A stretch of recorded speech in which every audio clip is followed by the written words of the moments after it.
Start. மக்களே வணக்கம். உங்க எல்லாருக்கும் உண்மையான பர்கர் எப்படி செய்யறதுன்ட்டு நான் உங்களுக்கு சொல்லிக் கொடுக்க போறேன். இது பேர் பன். இது வந்து பர்கர் பன். இது இப்படித்தான் இருக்கும்.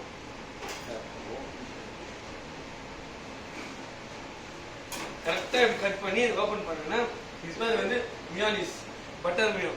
பட்டர் மியோனிஸ் ரெண்டு பக்கம் அப்ளை பண்ணும். பட்டர் மீனா உங்களுக்கு இந்த லோக்கல்ல கிடைக்குது, அது மாதிரி இல்லை. பட்டர் மீனா ஒரு உண்மையான ஒரு வேலை தெரிஞ்ச ஒரு ஷெஃப் அதை தான் இது கரெக்டாக பண்ண முடியும். இந்த லோக்கல்ல கிரீம் தடவுறது, இந்த ஆயில்மெண்ட் தடவுறது அதெல்லாம் வச்சுக்காதுங்க. இது பேர் ஐஸ்பர்க் லேட்டூஸ். உங்களுக்கு லோக்கல்லாம் வந்து ஏமாத்தி இந்த இது வைப்பானுங்க, வெங்காயத்தாழ், கோஸு, இந்த மாதிரி தப்பான உங்களுக்கு ஏமாந்துடாதுங்க. ஒரு iceberg lettuce, 3 piece tomato, 3 piece cucumber,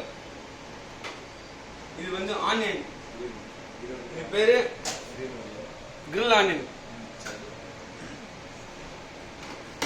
main ஒரு பர்கர் கிட்ட முக்கியமா இது பேரு பேட்டி, வெஜ் பேட்டி. ரோஸ்ட் ஆனா இப்படி இருக்கும், பச்சை இருக்கும்போது இப்படி இருக்கும். பச்சை இப்படி, ரோஸ்ட் ஆனா இப்படி. நிறைய பேர் உள்ள ஏமாத்தி நிற்கிறானுங்க. லோக்கல்ல தக்காளி சட்னியும் கொஜ்ஜும் புளி சட்னியும் வச்சு பர்கர் ஏமாத்தினானுங்க. அவனெல்லாம் ஏமாத்தினா கைத்து மேல அடிங்க. பர்கர் பேட்டி தான் இந்த மாதிரி தான் இருக்கணும் வச்சு. இது வந்துட்டு சீஸ் ஸ்லைஸ், சீஸ். இது ரெடிமேட் பாக்கெட்டு. கையாலேயோ வாயாலேயோ இல்லை பேன்லையோ உங்களால் வீட்டில எல்லாம் செய்ய முடியாது. இதெல்லாம் ரெடிமேடாக தான் கிடைக்கும்.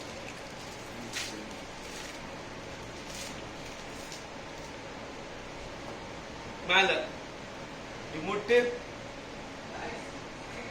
இதுதான் உண்மையான வெஜ் பர்கர். உங்களுக்கு பிடிச்சிருந்தா லைக் பண்ணுங்க, உங்க ஃப்ரெண்டுங்க எல்லாருக்கும் ஷேர் பண்ணுங்க. நன்றி.